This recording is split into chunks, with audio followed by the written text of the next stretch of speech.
ज़मीर नकवी यूसुफ अलैहिस्सलाम का नाम लेकर एक वाक़या बयान कर रहा है कि सौदागरों ने यूसुफ अलैहिस्सलाम को थप्पड़ मारा और ज़मीन थरथराने लगी, आसमान से सितारे टूटने लगे और अजाब के आसार नज़र आए। तो वो सजदे में गिर गए, माफ़िया मांगने लगे अल्लाह ताला से, और कहता है कि ये तो यूसुफ अलैहिस्सलाम थे, याकूब अलैहिस्सलाम के बेटे थे, और इधर हुसैन रज़ी अल्लाह ताला अन्हु मोहम्मद सल्लल्लाहु अलैहि वसल्लम के बेटे थे। तो इधर तो ज़्यादा बात हो सकती थी। यानी यूसुफ अलैहिस्सलाम हुसैन रज़ी अल्लाह ताला अन्हु से कम दर्जे के थे। एक तो ये एक नबी की शान में गुस्ताखी है कि आप हुसैन रज़ी अल्लाह ताला अन्हु का मुवाजना अल्लाह के नबी से करें। यूसुफ अलैहिस्सलाम अल्लाह के नबी थे, हुसैन रज़ी अल्लाह ताला अन्हु बेशक नबी सल्लल्लाहु अलैहि वसल्लम की औलाद में से थे, लेकिन यूसुफ अलैहिस्सलाम अल्लाह के नबी थे।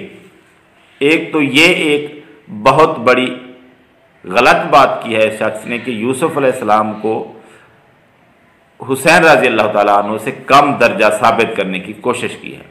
और दूसरी बात कहता है कि अगर हुसैन रज़ी अल्लाह ताला अन्हु कह देते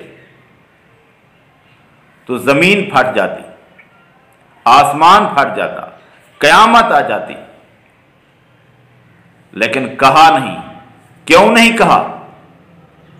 इसलिए नहीं कहा कि लोग समझने लगते कि हुसैन रज़ी अल्लाह ताला अन्हु रब हैं, उनको रब मान लेते, उनके आगे सजदे में पड़ जाते कि हमें माफ कर दो, हमें बचा लो, आप ही हमारे रब हो। जो था यूसुफ के मुंह पे पड़ा, जमीन हिली, थरथराई, और एक बार आसमान से सितारे टूटने लगे और तेज आंधी चलने लगी। यानी आसारे अजाब नजर आए कि एक नबी के बेटे के मुंह पे तमाचा पड़ा तो सौदागर सजदों में गिर गए, सजदों में गिर गए, माफिया मांगने लगे कि ये कोई बच्चा बहुत बड़ा बच्चा है, तो माफी मांगने लगे कि रब माफ कर दे, हमने इसे मारा। तो एक यूसुफ के एक तमाचे पर जमीन हिल सकती है। यूसुफ तो याकूब के बेटे थे, हुसैन तो मोहम्मद के बेटे थे। अगर इशारा कर देते, अगर इशारा कर देते, जमीन फट जाती, आसमान गिर जाता। यूसुफ से बुलंद थे, मगर वही मुसलमान सजदों में गिर के कहते, पहचान गए, हुसैन तुम ही खुदा हो, हुसैन तुम ही खुदा हो। रह गए। भाई तुम होते तो कह देते जैसे अब कहते हो, लेकिन मुसलमान ये ना कहते, और मुसलमानों ने ये नहीं कहा। उस वक्त काफ़ी तादाद में सहाबा मौजूद थे और अहले इल्म ताबईन मौजूद थे। उनमें से कोई अल्लाह के अलावा किसी को सजदा करने वाला नहीं था। हुसैन रज़ी अल्लाह ताला अन्हु को जुल्म करके शहीद किया गया, लेकिन इसका मतलब ये नहीं है कि वो क़यामत ले आते। क़यामत का ले आना तो अलग बात है।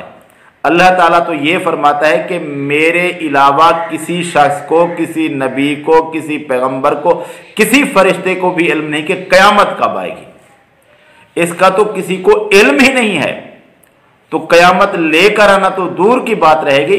किसी शख्स को ये इल्म नहीं है कि क़यामत कब आएगी। अल्लाह ताला ने कुरान मजीद में भी यही फरमाया, नबी सल्लल्लाहु अलैहि वसल्लम ने भी यही फरमाया कि क़यामत का इल्म अल्लाह ताला के सिवा किसी को नहीं है, और क़यामत ले आना ये किसी के बस की बात नहीं है। ये अल्लाह ताला जब चाहेगा अपनी मर्जी से क़यामत ले आएगा, उससे पहले किसी शख्स की जुर्रत नहीं है। किसी मजलूम शख्सियत को उठाकर आप इस तरह बढ़ा दें कि वो चाहते तो ये हो जाता, वो चाहते तो ये हो जाता, यानी वो खुद अपने आप को शहीद करवा रहे हैं। अगर चाहते तो बस इशारा करते, सब कुछ खत्म हो जाता। तो इस तरह का इशारा तो कभी अंबिया ने भी नहीं किया कि सारी दुनिया को बस ख़त्म कर दे, इशारा करें और लोग ख़त्म हो जाएं। और ना कभी अल्लाह तबारक व तआला ने अंबिया को ये इख्तियार दिया है। हाँ, अंबिया की अल्लाह तबारक व तआला दुआएं कबूल करता था और उनकी बात मानता था, लेकिन ये नहीं है कि बस जैसे इशारा कर दें सब कुछ खत्म। सारे अंबिया अल्लाह तबारक व तआला से दुआएं करते रहे, अल्लाह ताला ने उनकी मदद की, कभी फरिश्तों के जरिए, कभी किसी जरिए से, लेकिन ये नहीं कहा कि तुम्हें इख्तियार है जैसे दुनिया को ख़त्म कर दो। ये इख्तियार किसी नबी के पास नहीं था, तो हुसैन रज़ी अल्लाह ताला अन्हु के पास कहाँ से आ गया था कि वो बस जैसे चाहते सब कुछ ख़त्म कर देते? नहीं, ना हुसैन रज़ी अल्लाह ताला अन्हु के पास इख्तियार था, ना वो ये कर सकते थे। हाँ, उनके साथ ज्यादती हुई, उनको शहीद कर दिया गया, ये बात ठीक है कि वो मजलूम थे और ना मुसलमान उनको रब मानने वाले थे। हाँ, जो राफजी अब भी हैं, जो उस वक्त चंद लोग अब्दुल्ला बिन सबा की औलाद पैदा हो रहे थे, या उसके बाद चंद लोग पैदा हुए, या आज बहुत सारे लोग हैं, तो ये उस वक्त भी रब मानने को तैयार हो जाते अगर होते, तो आज भी रब से कम नहीं मान रहे। आज भी अली मुश्किल कुशा के नारे लगाते हैं, आज भी महदी के नाम पर पता नहीं क्या क्या कहते हैं। तो ये लोग तो आज भी शिर्क में मुब्तला हैं। उस वक्त होते तो ये सजदा करते, लेकिन मुसलमान कोई ना सजदा करता किसी को, क्योंकि नबी सल्लल्लाहु अलैहि वसल्लम ने कह दिया था कि रब एक अल्लाह है और उसके अलावा किसी को सजदा जायज़ नहीं है। यह नबी सल्लल्लाहु अलैहि वसल्लम ने वाज़ेह तौर पर फरमा दिया था और यह भी समझा दिया कि रब तुम्हारा एक है, उसके सिवा तुम्हारा ना कोई हाजत रवा है, ना कोई मुश्किल कुशा है, ना कोई बिगड़ी बनाने वाला है, ना किसी के पास कोई इख्तियार है। अगर इख्तियार है तो सिर्फ अल्लाह की ज़ात के पास है, उसके सिवा किसी के पास कोई इख्तियार नहीं है। ये नबी सल्लल्लाहु अलैहि वसल्लम ने सहाबा को तालीम दी थी और सहाबा इसी पर अमल करते थे।